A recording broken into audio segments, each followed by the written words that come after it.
कन्याकुमारीति रम्या यत्र सागर मेखला।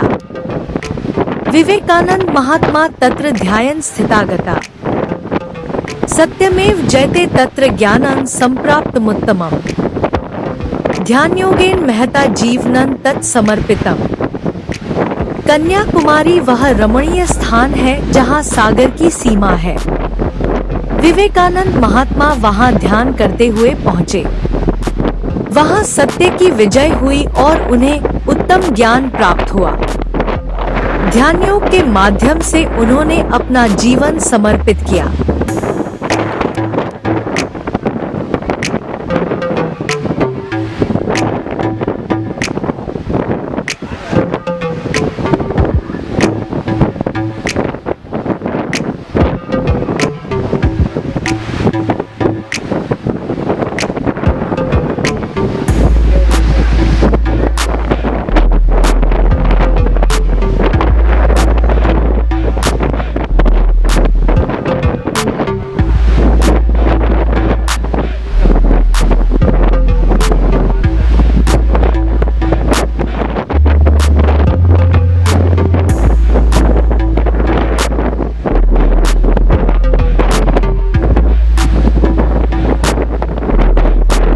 नमस्कार, स्वागत है आपका हमारे चैनल में। आज हम आपको लेकर चलेंगे उस ऐतिहासिक और प्रेरणादायक स्थल की यात्रा पर जहां स्वामी विवेकानंद ने ध्यान किया था, कन्याकुमारी के समीप स्थित विवेकानंद स्मारक शिला। सर्वतीर्थ में पुण्या कन्याकुमारी प्रतिष्ठिता। सागर से तटे रम्या देवी कन्याकुमारी। कन्याकुमारी सभी तीर्थों से युक्त पवित्र स्थान है। सागर के तट पर स्थित यह रमणीय स्थान देवी कन्याकुमारी का निवास स्थान है।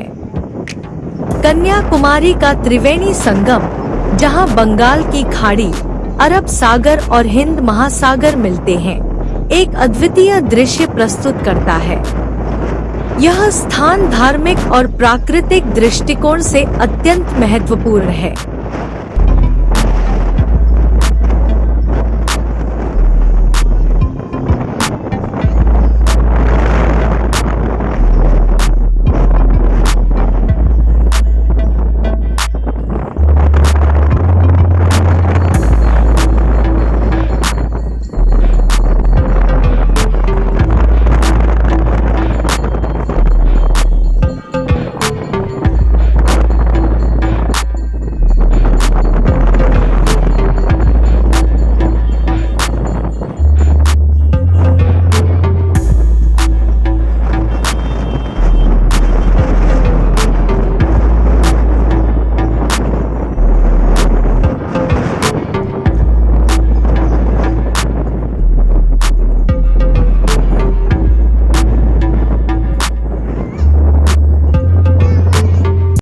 भगवती अम्मन मंदिर 3000 साल पुराना मंदिर है जो देवी कुमारी अम्मन को समर्पित है और यह कन्याकुमारी में लक्षद्वीप सागर के तट पर स्थित है।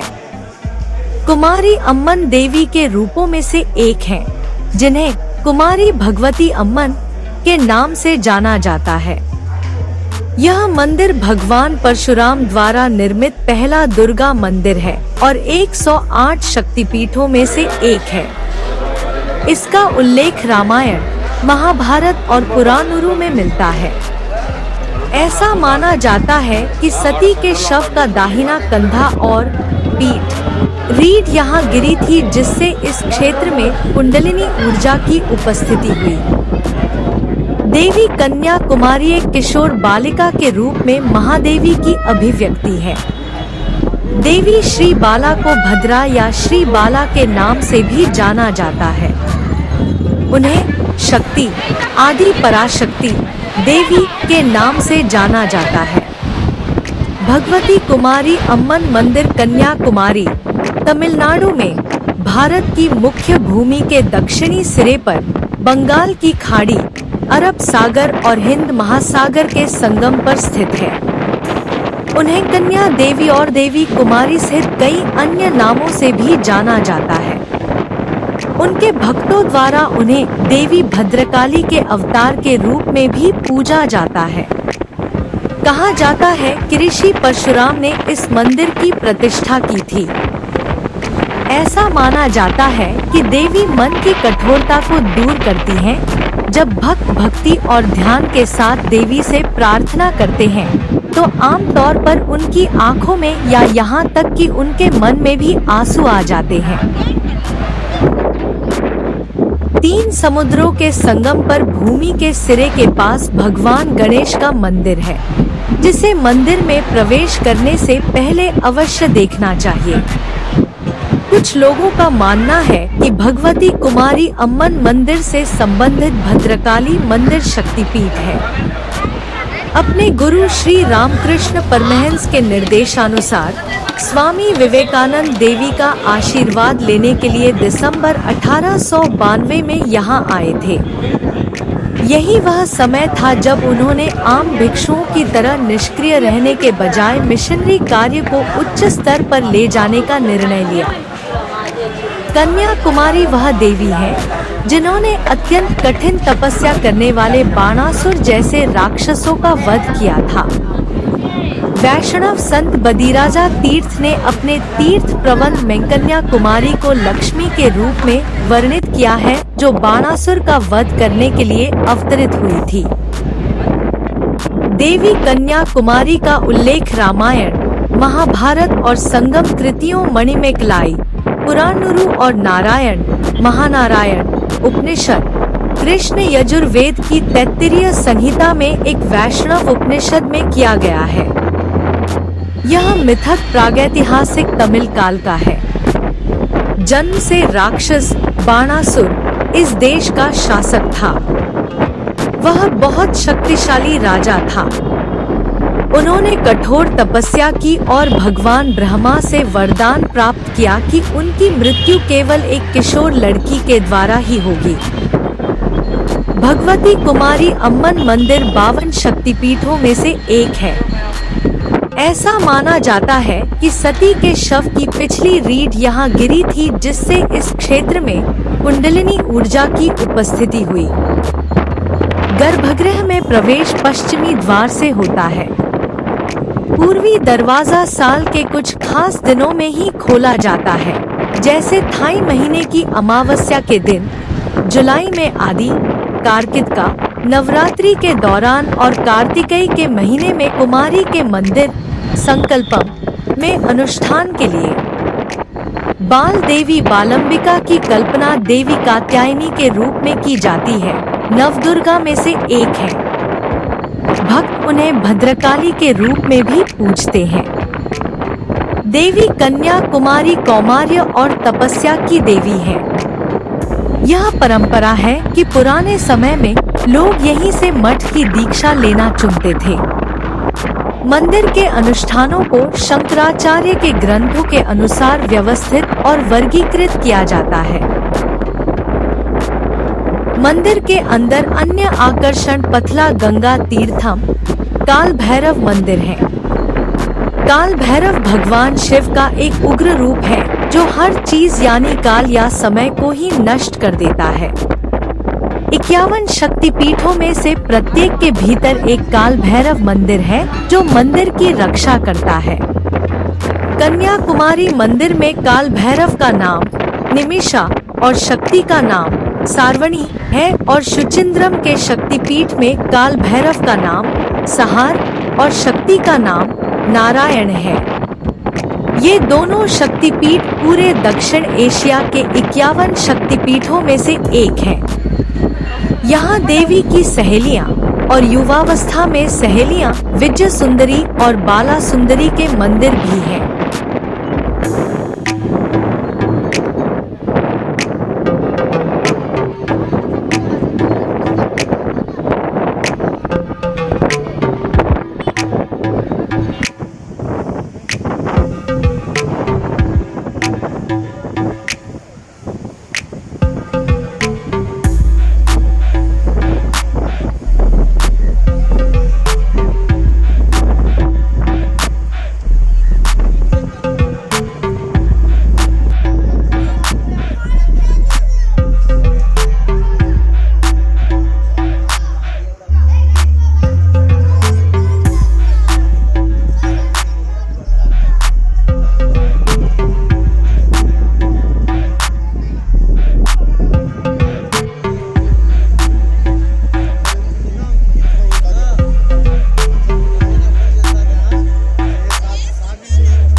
विवेकानंद स्मारक शिला। विवेकानंद स्मारक शिला उस शिला पर बना है जहां 1892 में स्वामी विवेकानंद ने ध्यान किया था। यह स्मारक एक प्रेरणा स्रोत है जो हमें उनके महान जीवन और विचारों की याद दिलाता है। इस शिला पर ध्यान करते हुए स्वामी विवेकानंद ने अपने जीवन का महत्वपूर्ण निर्णय लिया, विश्व धर्म महासभा में भारत का प्रतिनिधित्व करना। उन्होंने यहाँ से प्रेरणा पाई और पूरी दुनिया को भारतीय संस्कृति और अध्यात्म का संदेश दिया। समुद्र तट से 50 फुट ऊंचाई पर निर्मित यह भव्य और विशाल प्रस्तर कृति विश्व के पर्यटन मानचित्र पर एक महत्वपूर्ण आकर्षण केंद्र बनकर उभर आई है। इसे बनाने के लिए लगभग 73,000 विशाल प्रस्तर खंडों को समुद्र तट पर स्थित कार्यशाला में कलाकृतियों से सज्जित करके समुद्री मार्ग से शिला पर पहुंचाया गया। इनमें कितने ही प्रस्तर खंडों का भार 13 टन तक था। स्मारक के विशाल फर्श के लिए प्रयुक्त प्रस्तर खंडों के आंकड़े इसके अतिरिक्त हैं। इस स्मारक के निर्माण में लगभग 650 कारीगरों ने 2081 दिनों तक रात दिन श्रमदान किया। कुल मिलाकर 78 लाख मानव घंटे इस तीर्थ की प्रस्तर काया को आकार देने में लगे। स्मारक को प्रतिष्ठित किया और इसका औपचारिक उद्घाटन 2 सितंबर 1970 को भारत के राष्ट्रपति श्री वी गिरि ने किया। स्मारक को जीवंत रूप देने के लिए विवेकानंद केंद्र, एक आध्यात्म प्रेरित सेवा संगठन की स्थापना 7 जनवरी 1972 को की गई। विवेकानंद केंद्र के हजारों कार्यकर्ता जनजातीय और ग्रामीण क्षेत्रों में शिक्षा एवं विकास, प्राकृतिक संसाधन विकास, सांस्कृतिक अनुसंधान, प्रकाशन, युवा प्रेरणा, बच्चों के लिए संस्कार वर्ग एवं योग वर्ग आदि गतिविधियां संचालित करते हैं।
तिरुवल्लुवर प्रतिमा।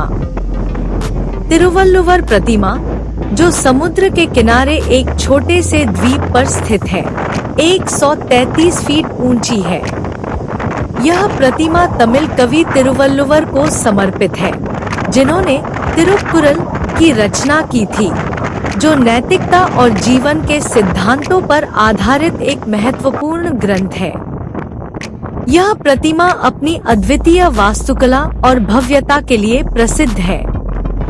प्रतिमा का आधार 38 फीट का है, जो तिरुक्कुरल के 38 अध्यायों का प्रतीक है। तिरुवल्लुवर की यह प्रतिमा तमिल संस्कृति और साहित्य की गहराई को दर्शाती है। कवि और दार्शनिक वल्लुवर की 7000 टन की पत्थर की मूर्ति है।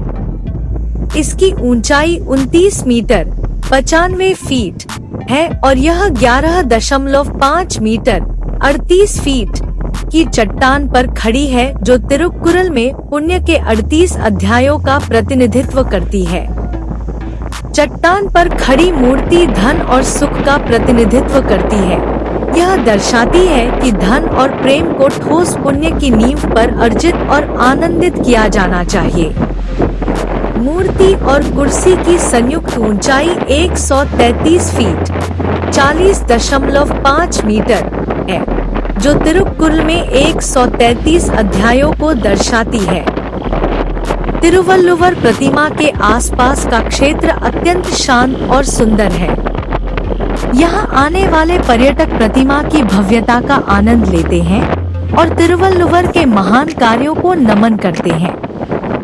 प्रतिमा तक पहुँचने के लिए नौका सेवाएं उपलब्ध हैं, जो इस यात्रा को और भी रोमांचक बनाती हैं।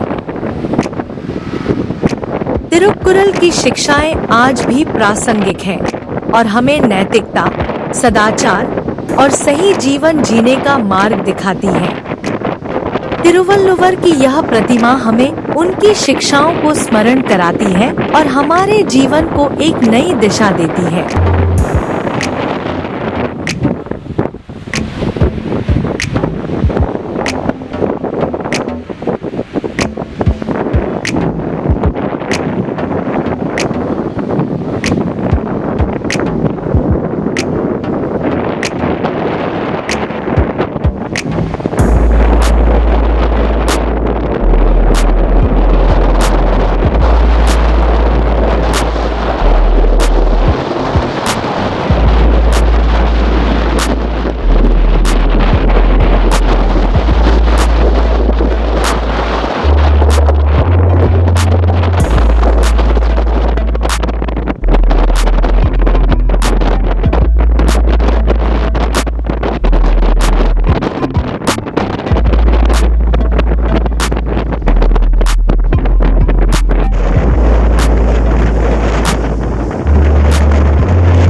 कन्याकुमारी में स्थित तिरुपति मंदिर भगवान वेंकटेश्वर को समर्पित है। यह मंदिर अपनी शांति और भव्यता के लिए श्रद्धालुओं के बीच अत्यधिक लोकप्रिय है। तिरुपति मंदिर की वास्तुकला अद्वितीय है। यहाँ की प्रत्येक मूर्ति और नक्काशी कला का उत्कृष्ट उदाहरण है। इस मंदिर का मुख्य गर्भगृह भगवान वेंकटेश्वर की मूर्ति से सुशोभित है। मंदिर के अंदर का वातावरण आध्यात्मिकता से भरा हुआ है। यहाँ आने वाले श्रद्धालु भगवान की पूजा अर्चना कर अपनी मनोकामनाएं पूरी करते हैं। विशेष त्योहारों के दौरान यहाँ की रौनक देखते ही बनती है। तिरुपति वेंकटेश्वर मंदिर हिंदुओं के लिए सबसे पवित्र स्थानों में से एक माना जाता है और इसे भूलोक वैकुंठम या पृथ्वी पर भगवान विष्णु का निवास भी कहा जाता है। माना जाता है कि मंदिर की यात्रा आपके जीवन और भाग्य को बदल देती है। कोई आश्चर्य नहीं कि मंदिर में हर साल लाखों भक्त आते हैं और कहा जाता है कि कतारें मीलों लंबी होती हैं। शुक्र है कि आपको बालाजी से आशीर्वाद लेने के लिए तिरुपति की यात्रा करने की जरूरत नहीं है। मंदिर के देवस्थानम बोर्ड ने कन्याकुमारी तिरुपति मंदिर का अभिषेक किया ताकि यह सुनिश्चित किया जा सके कि जो लोग 7 पहाड़ियों की कठिन यात्रा नहीं कर सकते, वे भगवान वेंकटेश्वर का आशीर्वाद ले सकें। यह दुनिया भर में तिरुपति बालाजी मंदिरों का अभिषेक करने की बोर्ड की योजना का हिस्सा है, जिसमें बेंगलुरु में 3 मंदिर और जम्मू और चेन्नई में एक मंदिर है। कोलकाता में एक मंदिर स्थापित करने की भी योजना है।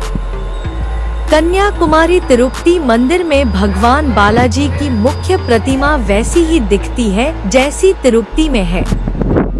साथ ही मंदिर को इस तरह से डिजाइन किया गया है कि मलयालम महीने मिदम के पहले दिन यानी 14 अप्रैल के आसपास सूर्य की रोशनी सीधे मूर्ति के पैर पर पड़ती है। मंदिर से नजारा अद्भुत है।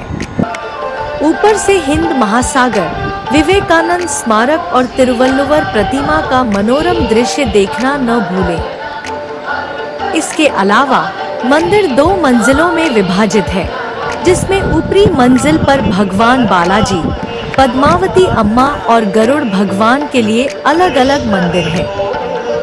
निचली मंजिल में रसोई, पुजारियों के लिए आवासीय क्वार्टर और सहस्रदीप आकर्षण मंडपम है।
सुचिंद्रम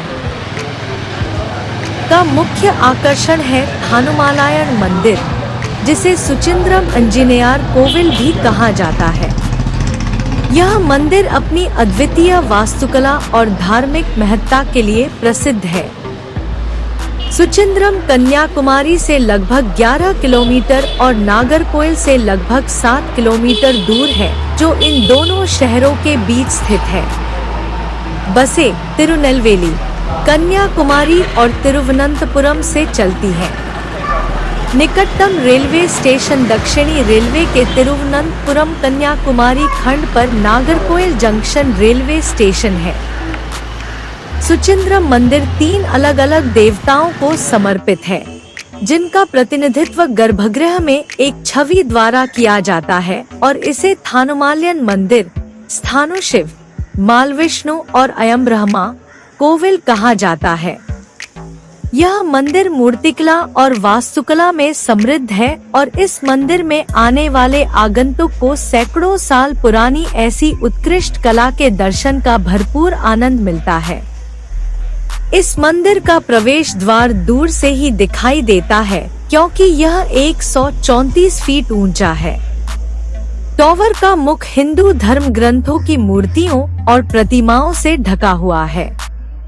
मुख्य प्रवेश द्वार के सामने एक ढका हुआ क्षेत्र है और प्रवेश द्वार खुद ही लगभग 24 फीट ऊंचा है, जिसमें एक सुंदर नक्काशीदार दरवाजा है। मंदिर की बाहरी दीवार के साथ साथ केवल एक गलियारा है, जिसमें आंतरिक क्षेत्र में कई मंदिर और मंडप हैं। यह मंदिर वैष्णव और शैव दोनों को बड़ी संख्या में आकर्षित करता है। मंदिर परिसर के भीतर विभिन्न देवताओं के लगभग 30 मंदिर, गर्भगृह में बड़ा लिंगम, बगल के मंदिर में विष्णु की मूर्ति और उत्तरी गलियारे के पूर्वी छोर पर हनुमान की एक बड़ी मूर्ति हिंदू देवताओं के लगभग सभी देवताओं का प्रतिनिधित्व करती है। थानुमालायन मंदिर की वास्तुकला अद्भुत है। यहाँ की प्रत्येक मूर्ति और नक्काशी कला का उत्कृष्ट उदाहरण है। इस मंदिर का मुख्य गर्भगृह भगवान शिव, विष्णु और ब्रह्मा को समर्पित है, जो इसे अन्य मंदिरों से अलग बनाता है। मंदिर में काफी मूर्तियां और कलाकृतियां हैं। उत्तरी गलियारे से सटे अलंकार मंडपम में 4 बड़े स्तंभ हैं, जिनमें से प्रत्येक छोटे स्तंभों के एक समूह से बना है, जो सभी एक ही पत्थर से तराशे गए हैं। इन बड़े स्तंभों में से 2 में 33 छोटे स्तंभ हैं और अन्य 2 में 25 से 25 छोटे स्तंभ हैं। ये प्रसिद्ध संगीत स्तंभ हैं। इनमें से प्रत्येक छोटे स्तंभ को टैप करने पर एक अलग संगीत नोट निकलता है। दुर्भाग्य से इन स्तंभों को बर्बरता से बचाने के लिए लोहे की ग्रिल से घेरा गया है। अलंकार मंडपम से बाहर निकलते ही आप हनुमान की एक विशाल आकृति के सामने आ जाते हैं। यह आकृति 18 फीट ऊंची है और विश्वरूपम को दर्शाती है। मंदिर में हर खंभे और पैनल पर अन्य नक्काशी और मूर्तियां हैं, जो आंखों और कल्पना के लिए एक दावत है। किंवदंती। इस स्थान का नाम सुचिंद्रम स्थल पुराण से पड़ा। हिंदू पौराणिक कथाओं के अनुसार देवों के राजा इंद्र को मंदिर में मुख्य लिंग के स्थान पर एक श्राप से मुक्ति मिली थी। माना जाता है कि सुचिंद्रम में सुचि शब्द संस्कृत के अर्थ शुद्ध करना से लिया गया है। तदनुसार इंद्र को हर दिन आधी रात को अर्धजामा पूजा या पूजा करने के लिए मंदिर जाना चाहिए। एक अन्य किंवदंती के अनुसार ऋषि अत्रि और उनकी पत्नी अनसुया ज्ञानारण्य में रुके थे। ऋषि अनसुया अपने पति के प्रति अत्यधिक समर्पित थी। हिंदू धर्म की त्रिमूर्ति अर्थात ब्रह्मा, विष्णु और शिव अपने दिव्य कार्य से उनका नाम अमर बनाना चाहते थे। वे ब्राह्मण भिक्षुक के रूप में ऋषि के आश्रम में आए। अनसुया ने उनके साथ अत्यंत सावधानी से व्यवहार किया। ब्राह्मणों ने एक शर्त रखी कि वे उनका आतिथ्य स्वीकार करेंगे, लेकिन शर्त यह है कि वे नग्न अवस्था में बाहर आएंगी। अपनी पवित्रता की शक्ति से उन्होंने तीनों को छोटे बच्चों में बदल दिया और उन्हें अपना स्तन दूध पिलाया। पार्वती, सरस्वती और लक्ष्मी त्रिदेवों की पत्नियां के कहने पर अत्रि अपने पतियों को उनके मूल रूप में वापस लाने के लिए आश्रम लौट आए।